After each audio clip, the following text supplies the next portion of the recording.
Welcome to day 2 of 120 days of Nobel's literary pilgrimage. At the end of this ultimate book lovers challenge, you and I will have read at least a sample of all 120 winners of the Nobel Prize for Literature since 1901.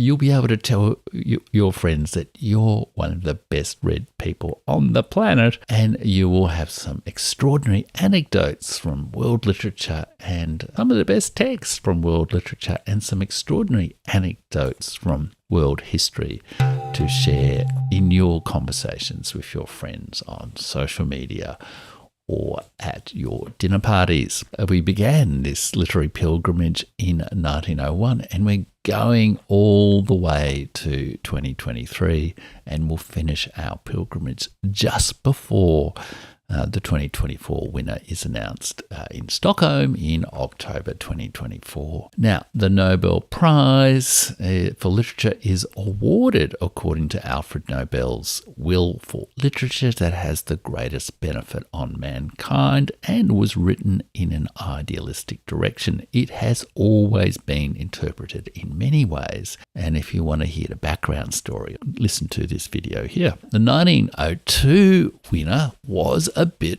of a surprise. The winner was not a poet, not a novelist. I think perhaps amongst the most popular of Nobel Prize winners are the novelists. But the 1902 winner was, of all things, a historian.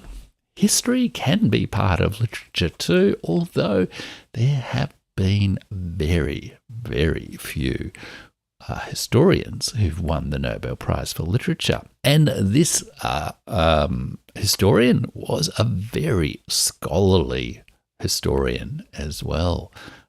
If you see his appearance, he's not at all, if you like, a modern man. Theodore Mommsen, he was the only pure historian to win the Nobel Prize for Literature. Winston Churchill won shortly after World War II, but I think he is honoured perhaps in the Nobel Prize as much as a political speechmaker, political writer, as a historian as such, although he certainly did write quite voluminous histories. But not by any means the kind of scholarly histories that Theodore Mommsen wrote. Mommsen is one of 14 German language-speaking laureates. And so, if you like, in 1901 and 1902, the Nobel Prize Committee had already shared the love of the Nobel Prize for Literature amongst the two great rival powers of Central and Western Europe, France and Germany. So I guess the question is, why did they choose an historian of all things, and why did they choose Mommsen? Well, Mommsen was in part a historian of Rome, and I think the history of Rome has assumed a particularly iconic role in Western culture and was especially important, I guess, in a European culture in the late 19th, early 20th century, as indeed it later had also been in American culture, which is, if you like, a kind of an outgrowth of that West European culture. Mommsen was indeed the firstborn of the Nobel laureates. He was born in 1817, so this little mini history of Western or the history of world literature and history through the Nobel Prize takes us all the way back to 1817, more than 200 years ago. In fact, Mommsen was born the year before Karl Marx, so it gives you a bit of a sense of where to place him there in time and historical context. He was a near contemporary of Marx. By the time of his prize, he had been an active contributor to German culture since the 1840s. He had reported on the 1848 revolutions in Europe as a kind of newspaper correspondent, and Mommsen was by this time a giant of the German academy, the German university system in the late 19th century.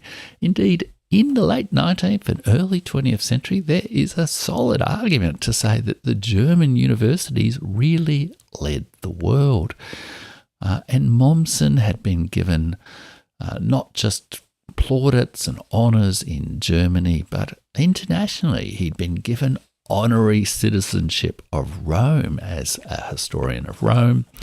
He had been given membership of the sort of Dutch, major scientific academies, and even the brash young Americans had sought to recruit him to the Ivy League by electing him as a member of various American learned societies.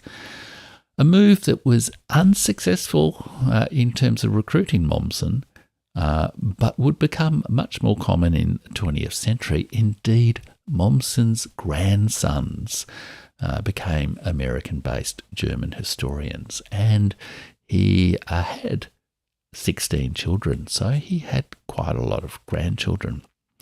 Mommsen was also a politician, a member of the Reichstag in the era of Otto von Bismarck, and representing a liberal nationalist viewpoint as the German state, which had been formed, Imperial Germany, which had been formed in about in the 1860s, strengthened and asserted its growing power and influence internationally. Mommsen represented a liberal nationalist viewpoint, and he was opposed to Bismarck's policies, but he was also an active participant in debates on the cultural assimilation of nationalities, which is very much, if you like, the big political debate in the late 19th century Europe.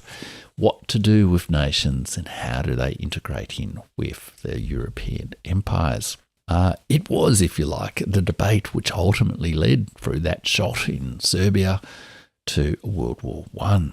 Mommsen opposed political campaigns, quite virulent anti-Semitic political campaigns against Jews, led by another distinguished academic, von Treitschke, but he did advocate cultural assimilation and was a vehement spokesperson for German nationalism.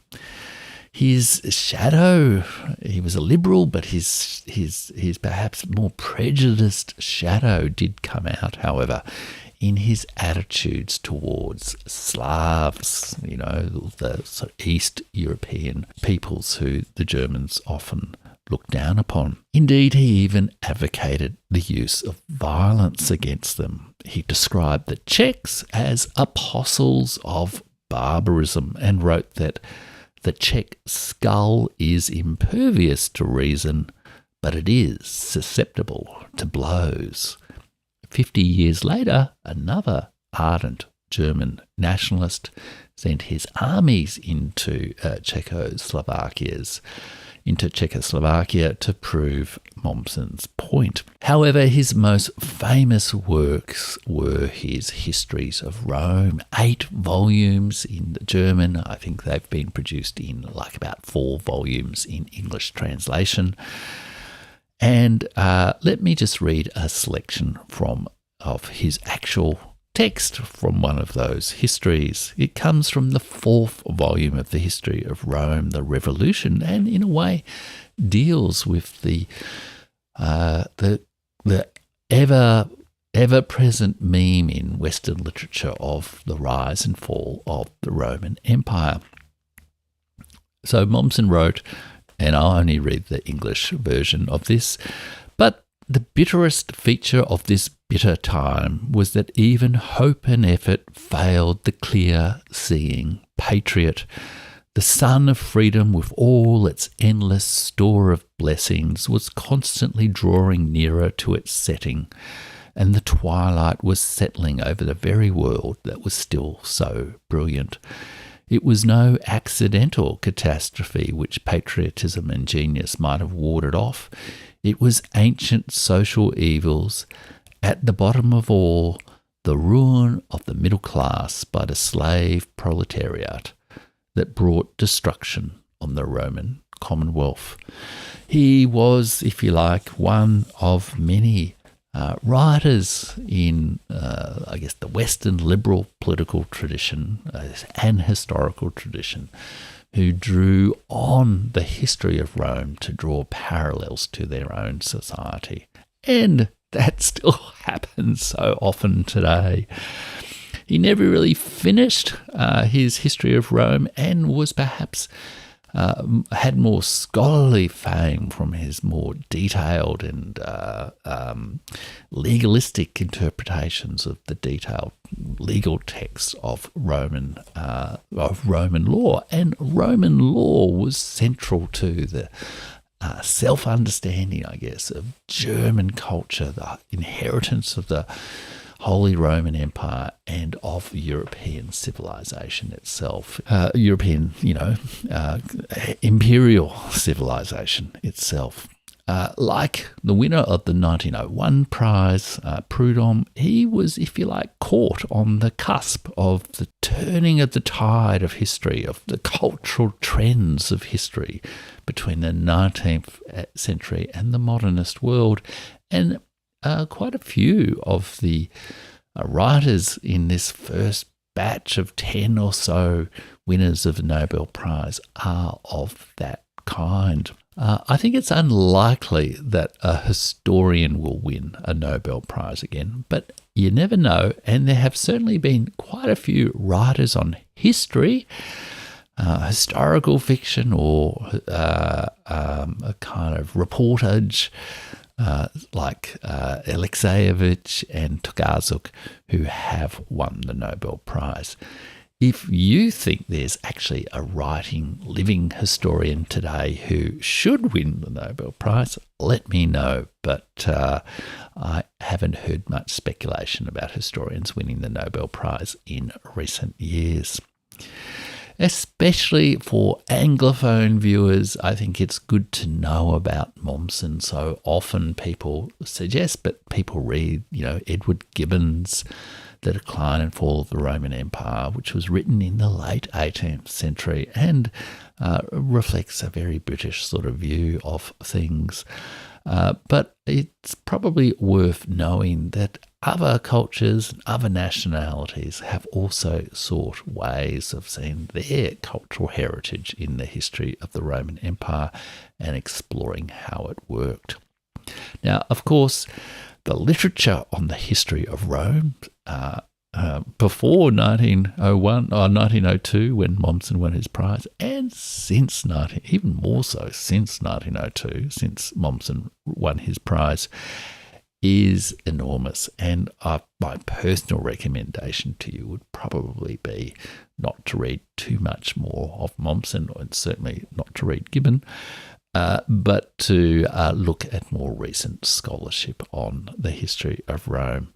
But it is important to know, and now you do, and now you have read one more Nobel Prize for Literature winner, Theodore Mommsen, who profoundly influenced generations of thinkers in the early 20th century in both a positive and a negative direction. Make sure you subscribe and join my Substack at jeffrich.substack if you'd like to go into a bit more depth, and check the links in the video description below for how you can explore further the writings of 120 winners of the Nobel Prize for Literature. And make sure you subscribe, like and share this video, and you'll be notified with the full playlist in the video right there.